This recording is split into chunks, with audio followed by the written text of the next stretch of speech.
Cada 26 de abril se celebra el Día Mundial de la Propiedad Intelectual desde el año 2000, fecha en que así lo decretó la Organización de las Naciones Unidas. En conmemoración de esta celebración estaremos abordando algunos puntos relevantes sobre la inteligencia artificial y el derecho de autor. Según la Real Academia Española, la inteligencia artificial se refiere a la capacidad de las máquinas de realizar tareas que requieren el razonamiento humano, tales como el procesamiento, el razonamiento y el aprendizaje. La creación de nuevas tecnologías siempre han causado un impacto en nuestras normativas legales. La computadora y el Internet en su momento causaron un revuelo en las normativas clásicas de derecho de autor. Esto causó a que se crearan tratados específicos para poder cubrir los vacíos regulatorios de propiedad intelectual, justamente para brindar a los países firmantes herramientas que protejan los derechos de autor y titularidad en el Internet. Hasta ese momento, los programas que encontrabas en el Internet eran herramientas que te permitían crear obras. Y esto es fundamental que se tome en cuenta porque hoy en día las normativas legales solo protegen las obras creadas por intervención humana. En el caso de la inteligencia artificial, no hay intervención humana. El programa mismo crea algo mediante instrucciones que son detalladas o poco precisas. Como estamos hablando de sistemas que pueden imitar la creatividad del ser humano, surgen algunos desafíos legales de propiedad intelectual que aún no han sido resueltas. Por ejemplo, si una inteligencia artificial genera obras de arte, literatura, música o un software, ¿quién sería el propietario de derecho de autor? Tomando en cuenta lo que nos comentas, Nicole, si pudieses por favor abordar las implicaciones legales aquí en la República Dominicana de conformidad con lo dispuesto por la Ley 65-00 sobre derecho de autor.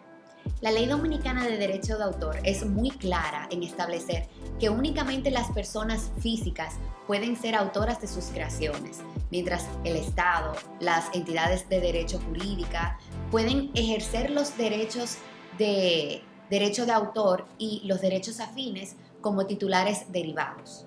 Interesante. De hecho, el Estado Dominicano ha anunciado que para el mes de agosto contaremos con una Estrategia Nacional de Inteligencia Artificial, en la que entendemos que deberemos abordar todas las cuestiones que hemos conversado anteriormente, así como los riesgos por su aplicación y la atribución de responsabilidad civil por su funcionamiento.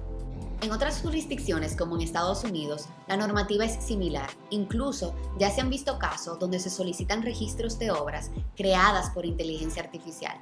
Por ejemplo, hace poco, la Oficina de Registro de Copyright de los Estados Unidos aceptó el registro de las imágenes de un cómic generado por inteligencia artificial. Esta inteligencia artificial llamada Midjourney, pero tras el revuelo que causó en los medios, tuvo que dar marcha atrás a su decisión. La Oficina de Copyright declaró que el artista que había registrado el cómic no especificó que Midjourney era una inteligencia artificial y por tal razón estableció que no registra obras producidas por una máquina que no tenga ningún aporte creativo o intervención de un autor. Y ya conocimos que por autor significa persona física. En efecto, en marzo de este año, la Oficina de Derecho de Autor de Estados Unidos publicó una guía titulada Orientación sobre el registro de derecho de autor, obras que contienen material creado por inteligencia artificial, que regula estos aspectos. Por ejemplo, la obra tiene que cumplir con los requisitos de originalidad y creatividad, y por su parte, el autor humano debe de tener algún tipo de intervención en la misma. Ahora bien, el derecho de autor solo protege aquellos aspectos creados por el autor humano, más no aquellos elementos creados por inteligencia artificial. Y el autor humano deberá realizar el disclaimer en su solicitud de registro de cuáles fueron los elementos creados por inteligencia artificial. Es una gran iniciativa de Estados Unidos. Correcto, pero todavía quedan aspectos que están en un área gris. Por ejemplo, el caso del fotógrafo alemán, quien fue galardonado por los Sony Photography Awards y quien no aceptó el premio porque sometió una fotografía creada por inteligencia artificial. El motivo de todo fue validar si los jueces se iban a dar cuenta que dicha fotografía fue creada por inteligencia artificial y no pudieron.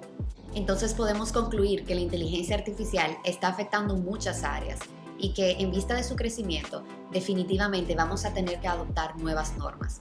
Además de que se tendrán que repensar las interacciones entre las computadoras, el proceso creativo y la protección jurídica. Ciertamente, y es que es un tema muy interesante que podemos extender unos episodios más De hecho, estén pendientes a nuestras redes para cualquier actualización sobre el sector de propiedad intelectual.